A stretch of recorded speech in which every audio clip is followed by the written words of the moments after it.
नमस्ते। इस खास विश्लेषण में हम एक बहुत ही दिमाग घुमा देने वाले सिद्धांत को डिकोड करेंगे। आज हम जानेंगे कि कैसे गहरे अंतरिक्ष में देखने का सीधा सा मतलब है समय में पीछे देखना। ये कोई मनगढ़ंत साइंस फिक्शन नहीं है, बल्कि पूरी तरह से विज्ञान और प्रकाश के नियमों पर आधारित एक पक्की सच्चाई है। चलिए इस मजेदार थॉट एक्सपेरिमेंट में सीधा गोता लगाते हैं।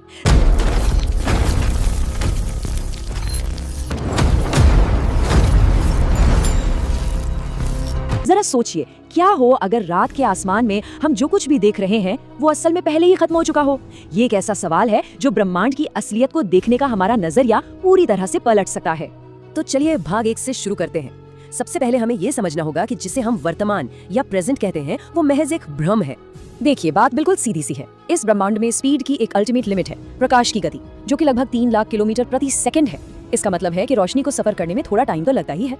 तो टेक्निकली हम जो कुछ भी इस पल देख रहे हैं वो असल में पास्ट यानी अतीत की घटना है, क्योंकि उस दृश्य की रोशनी को हम तक पहुंचने में कुछ समय लग चुका है। भाग 2। अब ब्रह्मांड में दूरी और समय का ये खेल कैसे काम करता है, इसे थोड़े बड़े स्केल पर देखते हैं। ये टाइमलाइन देखिए, 8 मिनट, 10 घंटे, 100 साल और फिर सीधे 1 लाख साल। ये एक बहुत ही शानदार सफर है।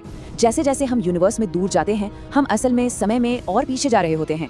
शुरुआत बिल्कुल अपने घर के पास से करते हैं। सूरज की जो धूप पृथ्वी पर अभी गिर रही है ना, वो दरअसल 8 मिनट पुरानी है।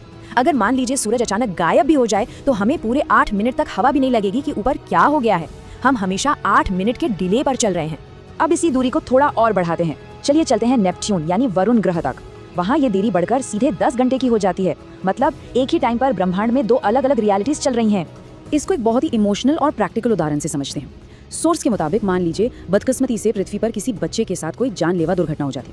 घटना घट गई, सब खत्म हो गया। लेकिन नेपच्यून से देखने वाले किसी इंसान को अगले 10 घंटे तक वो बच्चा स्कूल में खुशी से हंसता खेलता ही दिखाई देगा। क्यों? क्योंकि उस दुर्घटना की रोशनी अभी वहां तक पहुंची ही नहीं है। और तो और, अगर पृथ्वी पर सिर्फ 2 मिनट के लिए कोई रहस्यमयी चीज, मान लीजिए कोई परछाइयां भूत दिखकर गायब हो जाए, तो किसी दूर के ग्रह पर बैठा व्यक्ति उस घटना के खत्म होने के काफी समय बाद भी उस 2 मिनट के शो को मजे से देख सकता है। जो यहाँ खत्म हो चुका है वो वहाँ अभी शुरू भी नहीं हुआ है। भाग 3। चलिए अब इसी टाइम डिले को सीधे अपने इतिहास पर लागू करके देखते हैं। यहाँ सोर्स में इतिहास की 2 बड़ी त्रासदियों की एक सीधी तुलना पेश की गई है, जलियांवाला बाग हत्याकांड और ताज होटल पर हुआ हमला। यहाँ इस बात पर जोर दिया गया है कि दोनों ही मामलों में विदेशी हमलावरों ने बिना किसी उकसावे के निर्दोष लोगों की जान ली। एक में अजमल कसाब था तो दूसरे में जनरल डायर। सोर्स का तर्क है कि व्यवस्था और नजरिए के फर्क के कारण एक को आतंकी माना गया और दूसरे को एक अफसर, जबकि दोनों का तरीका और अंजाम बिल्कुल एक जैसा था। अब सोचिए, अगर कोई 100 प्रकाश वर्ष दूर से हमारी पृथ्वी को देख रहा हो तो 1 सदी पहले का इतिहास उनके लिए बिल्कुल अभी लाइव चल रहा होगा। उनके लिए 1920 का असहयोग आंदोलन या साइमन कमीशन का विरोध कोई इतिहास की किताब का चैप्टर नहीं, बल्कि टीवी पर चल रही ब्रेकिंग न्यूज होगी। भाग 4। अब इस कॉन्सेप्ट को इसकी आखिरी हद तक ले जाते हैं, सीधे डायनासोर और एडवांस टेक्नोलॉजी के युग में।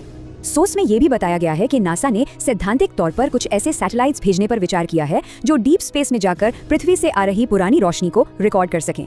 जी हाँ, इस तरह डायनासोर की असली रिकॉर्डिंग पृथ्वी पर वापस भेजी जा सकेगी।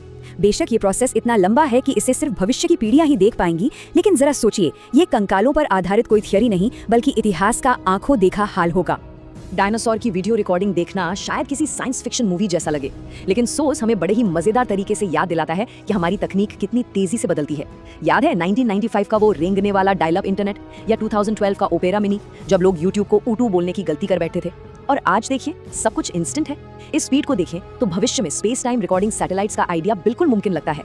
भाग 5। लेकिन हर चीज की एक लिमिट होती है, और यहाँ वो लिमिट है प्रकाश की गति। इतनी एडवांस तकनीक की बातें सुनकर एक बहुत ही कॉमन सवाल दिमाग में आता है, अगर पीछे देखने से अतीत दिखता है तो क्या ब्रह्मांड में उल्टी दिशा में देखने से भविष्य भी देखा जा सकता है? तो इसका सीधा सा जवाब है बिल्कुल नहीं। हम सिर्फ अतीत देख सकते हैं, क्योंकि भविष्य की घटनाओं ने अभी तक कोई प्रकाश पैदा ही नहीं किया है। जो सिग्नल बना ही नहीं, उसे कैच कैसे करेंगे?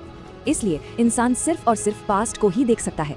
इसमें एक और बहुत बड़ी अड़चन है। मान लीजिए 10 घंटे की दूरी पर बैठा कोई इंसान पृथ्वी पर आने वाली किसी तबाही को देख भी लेता है, तो भी वो कोई चेतावनी भेजकर हमें बचा नहीं सकता। क्यों? क्योंकि उसकी चेतावनी भी तो अधिकतम लाइट की स्पीड से ही आएगी ना, और जब तक वो मैसेज यहाँ पहुंचेगा तब तक त्रासदी खत्म हो चुकी होगी। मतलब अतीत को किसी भी सूरत में बदला नहीं जा सकता। अगर हमें अतीत बदलना है तो हमें 3 लाख किलोमीटर प्रति सेकंड से भी तेज कोई कम्युनिकेशन सिस्टम चाहिए होगा। और सोर्स साफ करता है कि अगर ऐसा कुछ बन गया तो एल्बर्ट आइंस्टाइन की थ्योरी ऑफ रिलेटिविटी उसी वक्त ताश के पत्तों की तरह ढह जाएगी, क्योंकि वो नियम टूट जाएगा जिस पर हमारा पूरा ब्रह्मांड टिका है। तो घुमा फिराकर बात यह है कि इस ऑब्जर्वेशनल टाइम ट्रैवल में हम ब्रह्मांड की एक रिकॉर्डेड फिल्म के महज दर्शक हैं। हम असली इतिहास को अपने सामने खुलते हुए देख तो सकते हैं, लेकिन हम कभी भी स्क्रीन के अंदर घुसकर उन एक्टर्स से बात नहीं कर सकते या कहानी की स्क्रिप्ट को नहीं बदल सकते। इस विश्लेषण को खत्म करने से पहले एक सवाल जो रातों की नींद उड़ा सकता है। अगर हमारा आसमान सिर्फ एक डिलेड टेलीकास्ट है, तो क्या रात में टिमटिमाते वो तारे असल में वहाँ मौजूद भी हैं, या वो लाखों साल पहले ही खत्म हो चुके हैं और हम बस उनके अतीत की एक चमक देख रहे हैं? ये सोचने पर मजबूर कर देता है कि इस पल इस ब्रह्मांड में असल में क्या मौजूद है और अभी और क्या क्या सामने आना बाकी है।